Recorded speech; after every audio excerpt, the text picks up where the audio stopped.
Iskanje možnosti za našo zabavo je pravzaprav nekaj, kar počnemo že ves čas. In praznovanje Martinovega je ravno pravšnji praznik, da se zahvalimo vsem tistim, ki so nam preko leta pomagali, bodisi v vinogradu, bodisi v življenju, bodisi kar tako, so naši najboljši prijatelji. In prav zaradi tega je prav, da na Martinovo potegnemo črto čez vse, kar smo počeli preko leta. Že smo posejali žito, nismo pa še nič postorili za naslednje leto.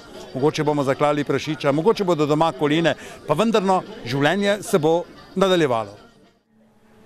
Na Dolenjskem, Posavju in Beli krajini praviloma praznujemo doma v družinskem krogu in povabimo tiste, ki nam preko leta resnično pomagajo na kmetiji. Včasih je bilo to drugače in prav zaradi tega martinovanje dobiva svojo veljavo tudi v smislu recimo tega gostilniškega turizma. Nekaj se zgodi in tisto je potrebno obelodaniti, saj nimajo vsi priliko, da bi se zabavali doma v svojem lastnem okolju. Pa še oditi je potrebno nekam in vedeti si mora, kaj je tisto, kar je pravzaprav praznik. In prav zaradi tega so v kmečkem hramu v Kostanjevici na Krki, zahvaljujoč projektu, pripravili vse tiste, ki v Kostanjevici kaj so, to se pravi godba, potem so tu Perforcenhaus, potem so tu aktiv podeželskih žena, potem so tu domači pevci, potem meskontari so se kar tako in tako nabrali, vsi skupaj si pravzaprav naredijo lep dan. No in poslušajmo govorca, kaj je rekel, je iz vrst Perforcenhausa. Vsem skupaj en lep jesenski pozdrav. Po vsej verjetnosti ste nas prepoznali. Smo predstavniki etnološkega društva Perforcenhaus. Ohranjevanje šeg in navad prebivalcev tega prostora je naša osnovna dejavnost. Zato mi dovolite nekaj misli o zgodovinskem ozadju današnjega praznika. Vse šege in navade, ki so se nabrale okrog Martinovega na Slovenskem, se pač ujemajo z ljudskim rekom, da je Martinovo jesenski pust. V slovenskem prostoru se je veliko bolj ohranilo pustovanje v začetku leta, kajti simbolično preganja zimo, seje jaro žito in prosi za dobro letino. Karkoli se ob martinovanju godi, vse je znatno starejšega izvora. Spet je bilo namreč tako, da je priljubljen svetnik, čigar god je postavila krščanska cerkev v primeren čas, moral prevzeti pogansko praznovanje in šege, ki jih ni bilo moč zatreti.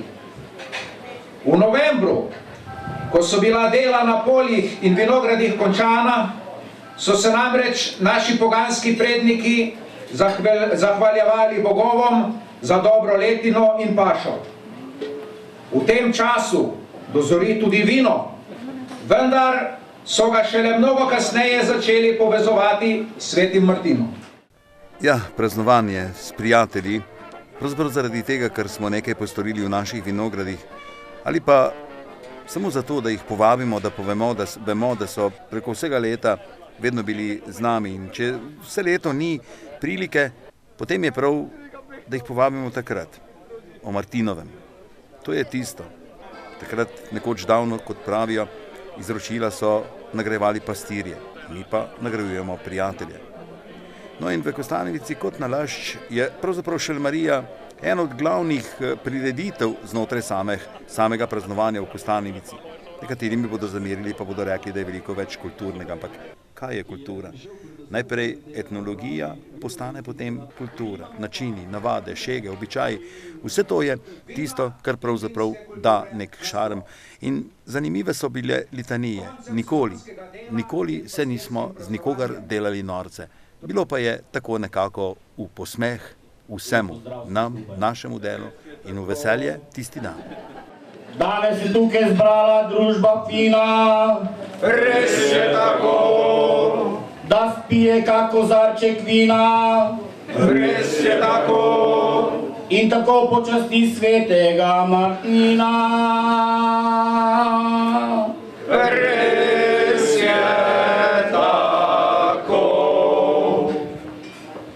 Naj vsak svoj kozarec dvigne do svojih ust, Res je tako, dokler dokler ni prazen, ga dol ne spust. Res je tako. Ta praznik se imenuje tudi jesenski pust. Res je tako. Ja, tako nekako se sliši prav zanimivo, pa še spesnjeno je na izust tistega, ki to govori. Preproščina, pa vendar velika reč. No, in ko sem v nadaljevanju razmišljal in ko smo skupaj spravljali samo prireditev, smo rekli, brez društva podeželskih žena nikakor ne bo šlo.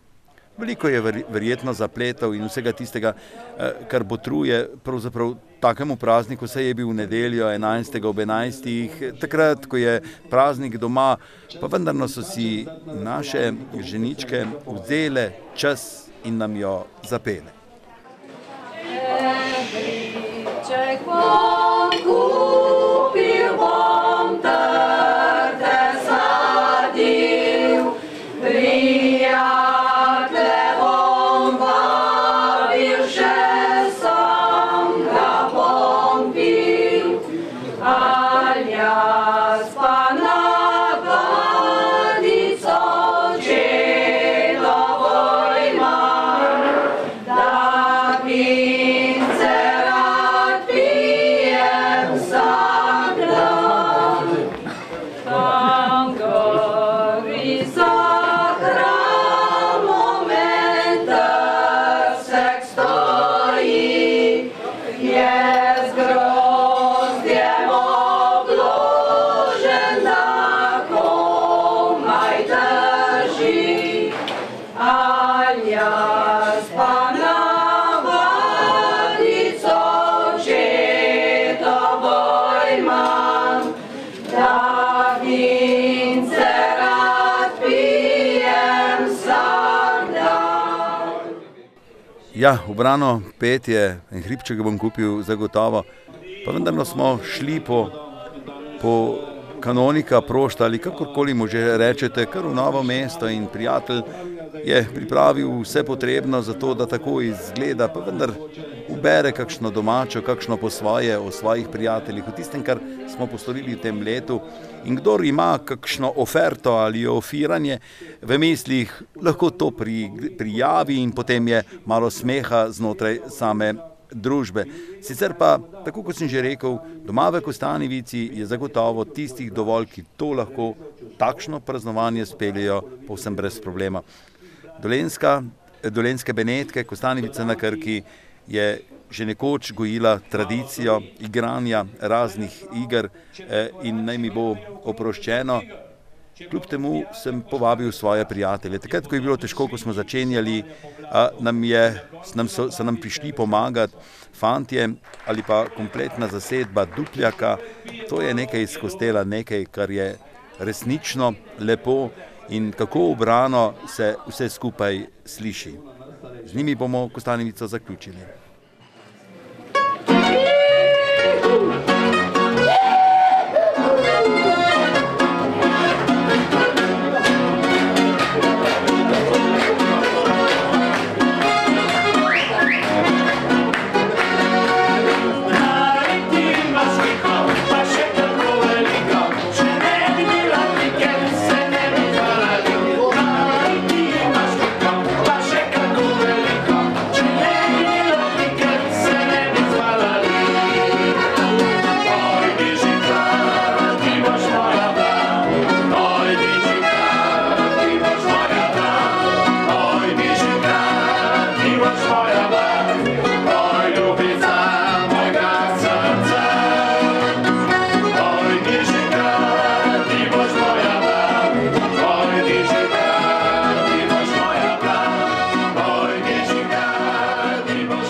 Ja, in kam naj bi odšel, če ne v Gadovo peč? V Gadovi peči 5 let deluje društvo vinogradnikov, ki skupaj spravlja take reči, da skoraj da ni za verjeti. In letos so na Martinovo povabili svoje prijatelje in z njimi skupaj pravzaprav priredili nekaj, čemur lahko rečemo, to je martinovanje na način v Gadovi peči. V Gadovi peči se dogajajo čudne reči. V zelo kratkem času so uspeli vrli vinogradniki skupaj spraviti marsikaj, za kar so nekateri potrebovali dolgo vrsto let. Pa ne, da bi jih hvalil, ampak preprosto je lepo, da iz tiste nekoč zadrtosti, bom skoraj rekel, so prišli skoraj da na nek kulturen način do izročila, ki se mu lahko reče Gadova peč, cviček, vse njihove insignije, vse tisto, s čemer se predstavljajo, potem v letošnjem letu krasno zgrajen hramček, potem vse vinske princese in kraljice, potem najboljša panonska harmonikarka, ali kakorkoli bi že vsemu temu rekel, je samo nekaj, kar spravijo ti Gadovopečani skupaj na ta hrib. Morda bi bodo gospod Urbanč oprostili. Nisem jih posnel, da bi modrovali o tem, zakaj to počno, ampak ker preprosto najbrž ni kogarkoli drugega, tudi on sam vzame škofovsko kapo in poskuša nagovoriti svoje prijatelje na sledeč način. Ja, najprej en lep pozdrav. Lepo prosim, če se lahko umirite v tem posvečenem prostoru. Torej, lep pozdrav vsem, ki ste se danes zbrali, jeseniškim Dolenčanom, Krževcem, Polancem, Korošcem, Ljubljančanom, bratom, Hrvatom in ostalim prijateljem Gadove peči. Še posebno pomembno in zahtevno je obdobje mladega vina, se pravi mošta. Da bi seveda mošt zavarovali in ga odvrnili v vse skušnjav, da tudi v ta božji nektar ne zaide izvirni greh politike, da se pokori, da ga očistimo vseh nečistoč, ki bi lahko škodili vašim želodcem, ga bomo nocoj tukaj v tem posvečenem prostoru mazilili. Obred bo seveda kot ponavadi po vseh pravilih, zato imam tudi danes seboj eminentno spremstvo, katerega dovolite, da vam predstavim. Njegova ekscelenca kardinal Vinucius Veritasius iz Bruslja, lahko ploskate. Botra vseh dolenskih vin, cvičkova princesa Tjaša. Botra vseh slovenskih vin, vinska kraljica Slovenije Martina Baškovič. To je tale skrono, da nas ne boste menjali. Skrono so dekleta. Potem je tukaj boter vina brat Alfons. Brat Alfons je tudi kletar vinske kletive Gadove peči. Vinska mošica Sveta Srbela Zdenka, tam na kraju. Evropska prvakinja v frajtonarice, panonike, harmonike Natali iz Djanca. Ko bo odložila harmoniko, si jo malo odbližje pogledajte. Iz Burgundije je danes prisotna njegova visokost pater, ki se že goni. Dekleta, pater je že pripravljen. Danes je z nami, kot ponavadi, njegova visokost iz Grčije. Vino Popius, ki vam bo potem povedal nekaj o grščini, jaz pa bom prevajal. Nocoj je tukaj z nami, ker je zaključil Kurban Bajram tudi Fekali Izmeti iz Kosova.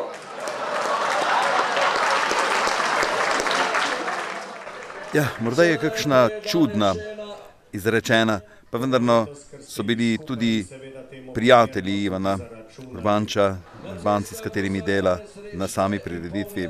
Zelo zanimivo, prav poveselili in pošalili smo se tudi na njihov račun.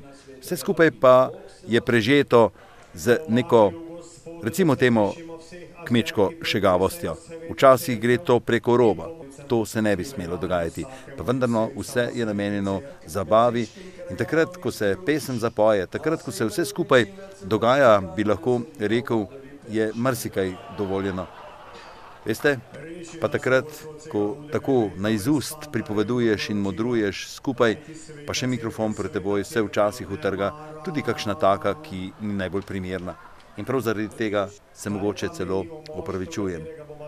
Ampak gre za nek nov trend. To ni več praznovanje znotraj domačega prostora, To je praznovanje v šotoru skupaj s prijatelji. To je nov način za trženje. In če lahko kaj rečem, je sam Cvičkov kralj prišel tudi na prireditev, ker se mu je zdelo vredno, da obišče tako prireditev. To je na koncu koncev tudi reklama za njegovo vino. Potem so s temi denarci, z nabranimi, ki so jih nabirali kot prostovoljne prispevke, bi temu lahko skoraj da rekli, zgradili hramček, vsak je nekaj primaknil, eden les, drugi delo, tretji kakšen dinarček in že je bilo vse tako, kot mora biti. V Gadovi peči, takrat, ko slišite, da se tam kaj dogaja, lepo idite, ne bo vam dolgčas. Mi pa gremo pogledati v Belo krajino, Zlato penino. Ne moremo pa drugače, kot da praznujemo tudi z Zlato penino. In naš prijatelj je v Beli krajini pripravil takšno krucefiks, da so jo prišli gledati vsi tisti, ki so ali politiki, ali igralci, ali pa, no ja, resnično dobra penina je bila. Lahko bi rekli martinovanje na drugačen način. Je tako, Ivan? Dobro, po eni strani je to praznovanje Martina, ampak nam pomeni Martin tudi predstavitev novega letnika penine. In letos smo tudi predstavili seveda vse te letnike penine, ki jih imamo 7. Letos smo tudi predstavili nove penino, 8. penino, ki smo jo poimenovali Primus. Primus pomeni po grško prvi, to dejansko ni naša prva penina, ampak je zadnja, ampak je pridelana po tehnologiji prvega šampanjca, ki ga je ustvaril Dom Perignon, zato smo ga imenovali Primus. Pri vseh teh klasičnih pridelavah penine oziroma šampanjcev potekajo 2 fermentacije. Medtem ko Dom Perignon, ki je pred davnimi par stoletji napravil prvi šampanjec, za njega moramo reči šampanjec, pri nas pridelujemo seveda penine, so potekale samo ena fermentacija, se pravi eno vrenje. Mi smo tako združili in napolnili vino oziroma mošt v steklenice in smo pustili, da je v steklenicah prevrelo do konca, skoraj do konca. In tako smo ustvarili penino, ki je pridelana po tehnologiji pred par stoletji.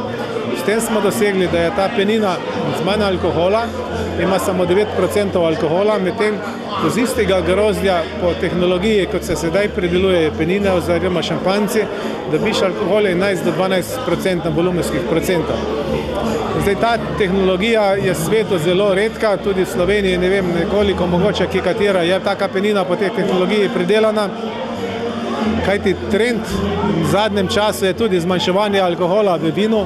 Določene potrošniki iščejo pač vina, ki imajo manj alkohola in mi smo ustvarili to penino, ki ima manj alkohola, je sveža, res penina, ki je primerna za tudi k aperitivu in raznim jedem. Kaj bi danes storili drugače, če bi vso to prehojeno pot penin vedeli, kot ste takrat na začetku? Bi še začeli s peninami? A seveda bi začeli s peninami. Jaz sem zaljubljen v penine, cela familija živimo s tem, tudi sin je diplomiral za agronomije, tako da bomo še nadaljevali s peninami in jaz mislim, da zaenkrat se nismo zmotili in upam, da bomo dobro uspešno nadaljevali. Praznovati kar tako v lastni kleti pa je tisto, kar se mi zdi najlepše. In praznovali smo tudi na tak način. Tako je. Letos je že več kot 10-krat ponovljena ta dogodek. Prvo nedeljo takoj po 11. novembru, na ta dan ob 3 popoldan povabimo vse ljudi, ki so nam čez leto pomagali v vinogradu, v trgatvi, da se zahvalimo Bogu in ljudem dobre volje, da smo lepo zaključili trgatev, se poveselimo in spet malo naberemo nove energije in pa volje za naslednje leto. To je bilo že pričakovati čez poletje, da bo letošnji letnik manj obilen, kar niti ni tako slabo, saj so še zaloge starega vina primerne temu. Tako da mi smo letošnji letnik z zadovoljstvom ugotavljam primerno obogatili klet, še bolj smo veseli, da je bila to dobra kvaliteta grozdja. Zdaj v 2 tedna nazaj smo tudi končali z predikatnimi trgatvami. Sicer smo letos prišli do izbora največ, kajti jesen je bila malo premokra, tudi prevlažna, temperature so previsoke bile, tako da do dobrih predikatov, prva in pa druga stopnja kot pozno trgatev zbor se je dalo priti, kaj dlje pa niti nismo letos riskirali, tako da smo letos trgatev zaključili, medtem ko lansko leto smo trgatev zaključili šele letos februarja. Lahko bi rekli, da je Bela krajina obmejna pokrajina, bi temu lahko rekli, in zato mogoče kakšne navade odkot drugot, ampak Gorska pripravljena tako na nekaj bi lahko rekli drugačen način, pa vendar pri Malnaričevih imajo krst mošta za nekaj zelo pomembnega in zato povabijo takrat goste gospoda župnika. Sigurno je župnik tu zelo pomembna osebnost na današnji dan, da dobi vino svoj žegen, da je blagoslovljeno, da je vino kot vino, da je večni mošt, blagoslova, tako kot mi ga tudi rabi vino. Vinar poleg vsega znanja rabi tudi srečo in takšen blagoslov lahko malo pripomore k sreči za dobro kletarjenje. Vino je živa stvar, z vino se treba ukvarjati in s tem se pa tudi vino nam obrestuje, da nam doskrat naredi lepe trenutke, razveseli družbo, razveseli prijatelja, razveseli domače, ki delajo in tu se potem upraviči tudi ta ves trud in pa želja po dobrem vinu.